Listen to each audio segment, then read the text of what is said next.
Let me tell you a story. A story about a boy named Arin, a boy who had a powerful mind, but an even louder one. Arin was the kind of person who cared deeply. He wanted to do everything right. He wanted to make good decisions. He wanted to avoid mistakes. He wanted to make everyone proud. But this desire slowly turned into something else. Overthinking. The beginning of his overthinking. Every night, Arin lay on his bed staring at the ceiling. Replay after replay, thought after thought, question after question. What if I fail? What if I get rejected? What if people judge me? What if I make the wrong choice? The what-ifs became shadows that followed him everywhere. At school, when the teacher asked a question, Arin knew the answer, but he stayed silent. What if I say something wrong? What if they laugh? And the answer remained stuck inside him. At home, when he wanted to start studying, he would sit with his books, but the thoughts drowned out his focus. What if I don't understand this chapter? What if I fail the exam? What if I disappoint everyone? And the book stayed closed. Slowly, Arin stopped moving, stopped trying, stopped living. Not because he was lazy, but because his mind kept him frozen. The turning point. One evening, Arin went to the old park near his house. It was quiet. The wind was calm. The sky was turning orange. He sat on a bench and held his head in frustration. That's when an old man approached and sat beside him. A man with tired eyes, but peaceful ones. The old man looked at Arin and said, "You look like someone who thinks too much." Arin was surprised. "How did you know?" he asked. The old man smiled softly. "Because I used to be you." The old man's story. The old man told him he once lived the same way, overthinking every step, every decision, every possibility.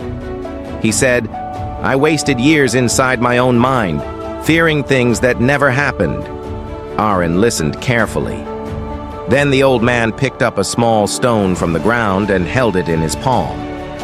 "This stone," he said, "is like your thoughts. If you keep holding it, it feels light. But if you hold it all day, your hand starts to hurt. Your arm becomes heavy, and eventually, you can't hold it anymore." He dropped the stone. "You see, Arin, the weight was never the stone. It was the time you spent holding it." Arin stared at the stone on the ground. For the first time, he understood something. His thoughts weren't the real problem. Holding on to them was. Realization. The old man continued, "You can't stop thoughts from coming, but you can stop giving them a home. Let them pass. Let them move. Let them go." Then he said something Arin would remember forever. "Overthinking doesn't protect you, my boy. It only prevents you from living." The first small step. Arin went home that night with a calmer mind. Not empty, just calmer. He didn't try to silence all his thoughts. Instead, he chose just one simple thing: action. A small action. He opened his book and studied for only 10 minutes. Just 10. For the first time in a long time. His mind felt quiet. Not because the thoughts disappeared, but because he moved forward despite them. The change.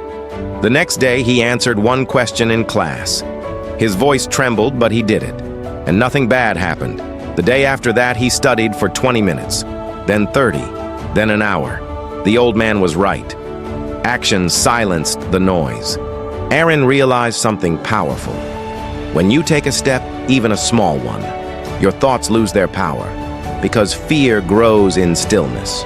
Overthinking grows in silence. But action destroys the cycle. Months later, Arin returned to the same park. He looked around. The old man was nowhere to be found, but Arin smiled, because the man had left him something priceless: wisdom, strength, clarity. Arin sat on the same bench and whispered to himself, "I am not my thoughts. I am the one who chooses which ones to follow. And from that day onward, Arin's life changed. He still had thoughts, he still had fears, he still had doubts.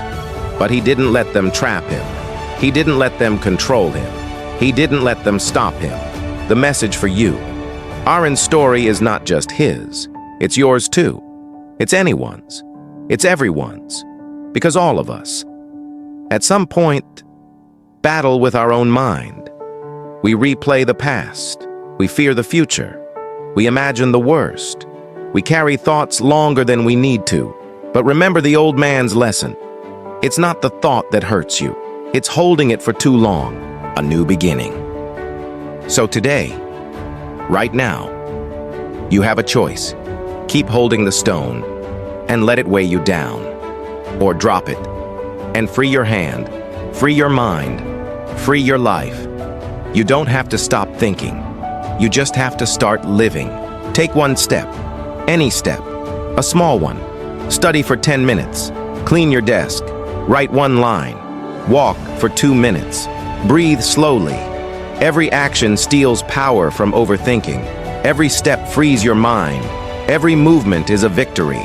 This is Inspire with SV, reminding you that your mind is not a prison. It is a powerful tool. When you learn how to use it, let go, move forward, and reclaim your peace. Please like, share, subscribe, and comment your thoughts.